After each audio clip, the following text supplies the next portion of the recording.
Welcome to Guns and Gear Network, everyone.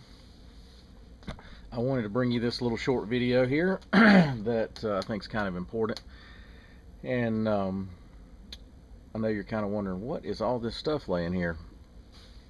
Well, I wanted to talk a little bit briefly about trade items in a crap hits the fan, without rule of law, whatever people want to call it. It's basically when a lot of goods and services are stopped or slowed down significantly based on social issues or whatever the case may be that's going on at the time that's caused the disruption of items. Now, there's certain items that are obviously going to be in demand, food and water, those type things. And so, but some of the things that I think are going to be really good for trading, and these are some of the items, and there's one in particular on the table that I think is going to be really in high demand. And all we have to do is look back at history. And if you look back to the 1800s, around that time period, and even a little bit before that, people traded. You go back into the with the Indians and that sort of thing. People traveling out west from the east, they were looking for opportunities, land, that sort of thing. And if you look, even in the Indian days, they traded, and they traded with the white man, and they would trade furs and stuff like this, and the white man would trade them different items that they had, gunpowder and so forth. So you're always going to have those items, and that's always been going on. In today's world, we still do a small amount of trading, and since the economy's gotten bad, I know a lot of people now, I see it on Craigslist and other places, that are trading goods and services. You know, they'll say, hey, I'll trade you this this for that, because people know a lot of times they can't sell their items, so they'd rather trade it for something else that they really want or need. I see that a lot in the barter section on Craigslist, and I even see people say, hey, I'm a skilled electrician, plumber, whatever the case may be, and they're willing to trade their services for something you may have. And that is going to continue, and if we ever get into a crap hits the fan without rule of law, that is even going to happen even more, because commerce, as far as the dollar, is going to slow down to where the dollar is not going to be really worth anything, because you can't do anything with it at the time. So you're going to have to be able to trade items and or services. So some of the items that are obviously, I think, top priority is alcohol, tobacco, and toilet paper. The toilet paper, in my opinion, is priceless. It's cheap. It has an unlimited shelf life if you store it correctly, and you can buy a little bit along and put it back. And I promise you, back when I was a kid, we obviously had toilet paper. I'm not that old, but my great grandparents grew up in a home that had an outhouse. And I remember hearing the stories of those guys using the Sears and Roebuck catalog or corn cobs, all kinds of things to take care of their business. And the society today would just flip. You get some kid to say, here, take this corn cob and go take care of your business. That's not going to go over well. And so, you know, these little bitty items are comfort items. Now, tobacco, on the other hand, is a little harder to store. Alcohol's got pretty much an indefinite shelf life, especially your hard liquors. And you think about it. You go to a store today, you see on the counter little cups. I use them styrofoam cups, and they're selling single cigarettes. And I know based on just reading in the newspaper and so forth, you've got liquor houses that are still around today. Even though we're way beyond prohibition or any of that, they're selling booze that are cheaper than what they can buy at a bar or convenience store, or at least have a place to go drink, and they don't have to go to a bar, and it's cheaper. It's illegal, and they're still doing it today, way beyond prohibition. So I know that in those situations, these items are going to be pretty popular as far as trade items.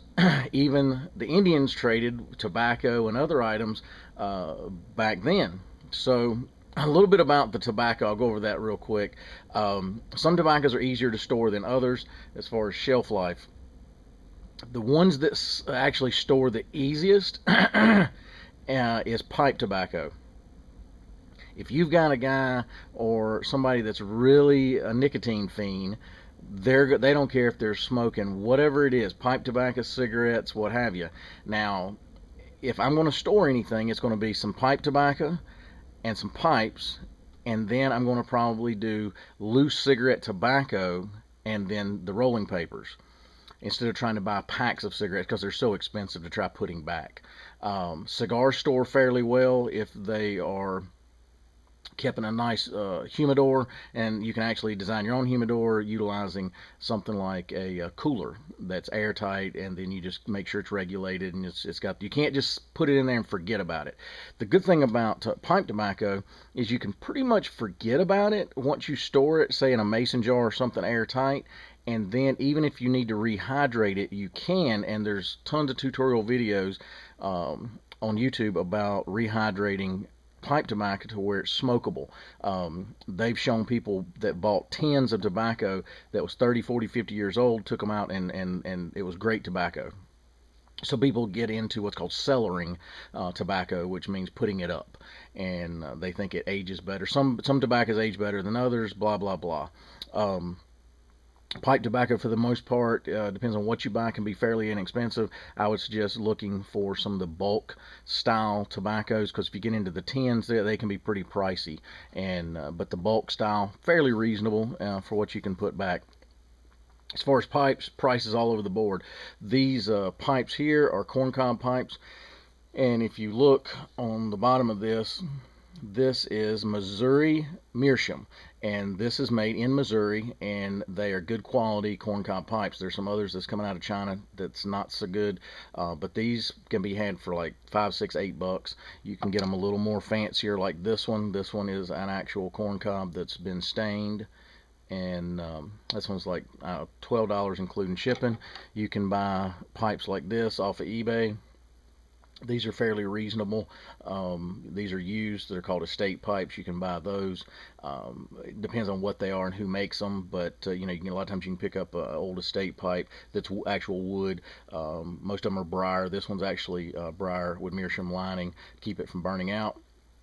I think I got this one for like $20 shipped off of eBay. So, but anyway, that's that. Then you can get into the vaping supplies. A lot of people now are into vaping. You can buy these liquids fairly reasonable. You can make your own liquids. That's an option for you, is to buy the nicotine, buy the flavorings, and make your own. And that's holds over very well as far as shelf life.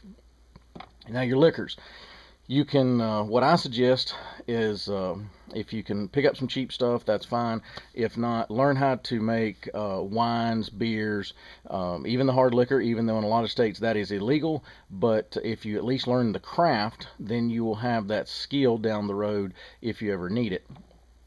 There's all kinds of videos on how to make stills and how to make homemade wines and all that. I suggest you learn about that.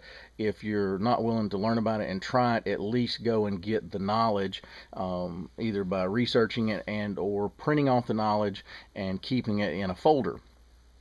So that gets back to trade items.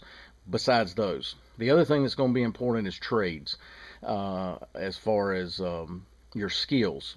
Now, think about this. If you guys know somebody that's an electrician, or you know somebody that's a plumber, or you know somebody that's a carpenter, those type people are going to be in high demand for small communities that are going to bond together, and you know, they're actually probably going to form like their own police force of some sort, and they're going to have security. So if you are the type that can perform security, you're going to be able to possibly get a meal for the day or whatever for your family, because you work security for the community.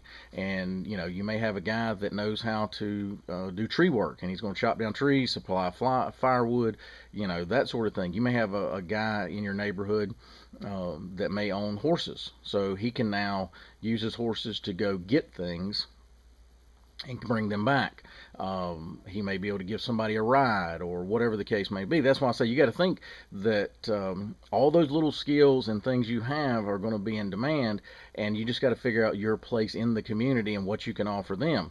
So if you're truly prepared and that sort of thing, you're going to be better off. But also, if your neighbors are not one of these that actually prepare, you need to be able to trade with them goods and services that they may offer. So you may have put back a lot of food or rice or spices like sugar and stuff like that, and now you can trade with them because maybe they don't really store a whole lot, but maybe they know how to produce a garden, so you can then share with them. Or maybe they have a small orchard on their property, some fruit trees. So even if they didn't prepare, you need to be able to figure out how to utilize what they do have and offer in trade situations. So anyway, guys, I just want to bring you this little short video. Didn't want to make it too long, but I think if you concentrate on these few items, in my opinion, this is going to be the the one to buy. I think it's going to be if somebody had $20 in their pocket and offered, for this right here in a real crap hits fan situation, they're going to be hard pressed for somebody to give up their toilet paper for even $20, literally. They're going to have to trade up something else, something different besides money, because a lot of times money at that point it's not going to be worth a whole lot. Then you get into people talking about gold and silver and collecting that. That's going to be good in the what I call the reconstruction after crap hits the fan, because in the interim, the short term of a crap hits the fan situation, it's going to be all about these items and goods and services that you can provide that's immediate satisfaction.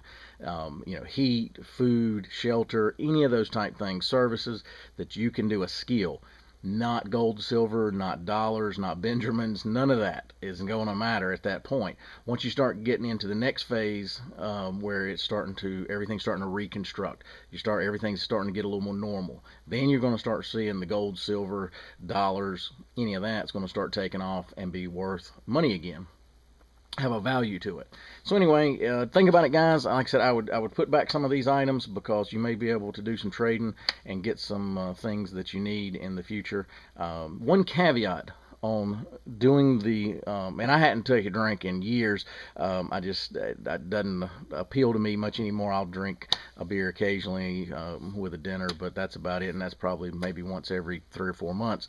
But I do have a little bit of this left over from years ago. It's just kind of sitting around, and I stored it all. But keep in mind, this actually, the Indians used to call it firewater for a reason. So be careful how you would trade this, because people, obviously you've been around people that's had too much to drink or seen them, and they can be pretty irritating at times, pretty combative at times, and so forth. So you're going to have to figure this one out a little closer than obviously your nicotine habit people that just looking for nicotine and some way to relax with a nice smoke of some sort and that sort of thing. Anyway, guys, I wanted to bring you this little short video. If you have any questions, have any suggestions as far as your thoughts on trade items, please share those with us. And as always, I appreciate you guys tuning into the channel. And if you would, like, share, and subscribe, and I'll be bringing you another video shortly. Thank you very much, and have a good day.